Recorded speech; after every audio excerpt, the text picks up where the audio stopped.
আপনাকে এই অধিকার বাংলাদেশের বর্তমান সরকার এখনো কেন দিয়ে রেখেছে আমি জানি না।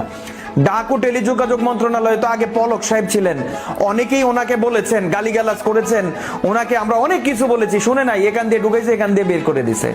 আজকের এই ভিডিওটা আপনারা যারা দেখছেন, আপনারা যদি আজকে এই ভিডিওটা শেয়ার না করেন, তাহলে আমি মনে করি আপনারা আজীবন তাদের দাসত্ব করে যেতে হবে।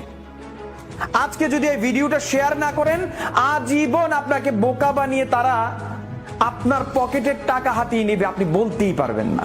আপনি মনে করেন হয়তো 2 টাকা, 5 টাকা, 10 টাকা, 100 টাকা, 16-17 কোটি মানুষের কাছ থেকে যখন এই 100 টাকা যায়, কত টাকা হয়? বছরের পর বছর, বছরের পর বছর, তাই না?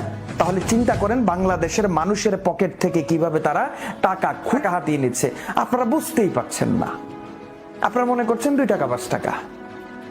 এখন তো নাহিদ সাহেব আছেন, আপনারা নতুন বাংলাদেশ গড়ার অঙ্গীকার নিয়েছেন, 1 মাসেরও বেশি সময় হয়ে গেছে।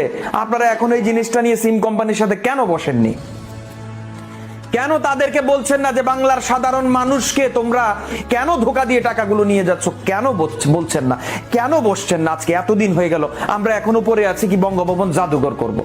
আর জাদুঘরে যাওয়ার মতো পরিবেশ এখনো আমাদের হয় নাই, আমাদের মন এখনো শান্ত হয় নাই, আমরা এখনো অনিরাপত্তায় ভুগছি।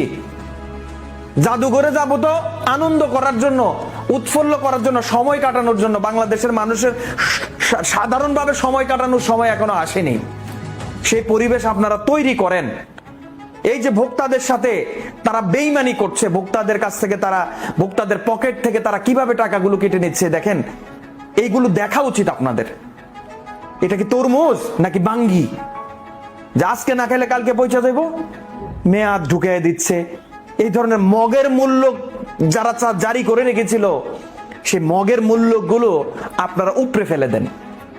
আর না পারলে আমি মনে করি ভোক্তারা আপনাদের উপর, বাংলার সাধারণ মানুষ, এই কথা তো প্রত্যেকটা মানুষের, সাধারণ জনগণের, সাধারণ মানুষ আপনাদের কাছ থেকে আস্থা হারিয়ে ফেলবে। আপনাদেরকে অনুরোধ জানাই, আপনারা বসেন। নাহিদ স্যারকে আপনাদেরকে অনুরোধ জানাই, স্যার আপনি সিম কোম্পানিগুলোকে নিয়ে বসেন এবং তাদের সাথে কথা বলেন যে আপনাদের কাছ থেকে তো টাকা দিয়ে, আপনার কাছ থেকে সময় কিনে নিয়েছে, তারা টাকা দিয়ে আপনার কাছ থেকে সময় কিনে নিয়েছে, তাহলে এই সময়টা আপনি আবার ফেরত কেন নেবেন? একজন গ্রাহক তার সময়টা সে কি 10 দিনে ব্যবহার করবে? এমন অনেক গরিব মানুষ আছে যারা, ছেলে বা মেয়েরা দূরে দূরে থাকে, তারা রিচার্জ করে রাখে, হ্যাঁ, সময় মতো একটু একটু করে কথা বলে। তো আপনি যদি একটু একটু করে কথা বলার সুযোগ না দেন, তাহলে আপনি সময়টা আমার কাছে কেন বিক্রি করলেন? আপনার কাছ থেকে তো মাংনা নেইনি, তাই না? সময়টা টাকার বিনিময়ে দিছেন, তো সেই সময়টা আপনি আবার ফেরত নিয়ে যাচ্ছেন, আবার আপনার কাছ থেকে কিনতে হবে। এমন ভাবে বাংলার মানুষকে জিম্মি করবেন না, তাদের সাথে প্রতারণা করবেন না। আপনারা বহু করেছেন, এবার সময় এসেছে তাদের কাছ থেকে বাংলাদেশের মানুষকে উদ্ধার করতে। বাংলাদেশের 16-17 কোটি মানুষকে উদ্ধার করার দায়িত্ব আপনারা নিয়েছেন। তাইলে আমি মনে করি এখন বর্তমান সময়ে জাদুঘরের চেয়ে এই সিম কোম্পানিগুলোর আগ্রাসন বন্ধ করার প্রয়োজন। তাদের কাছ থেকে বাংলাদেশের সাধারণ মানুষের সময়ের মূল্য দেয়া প্রয়োজন।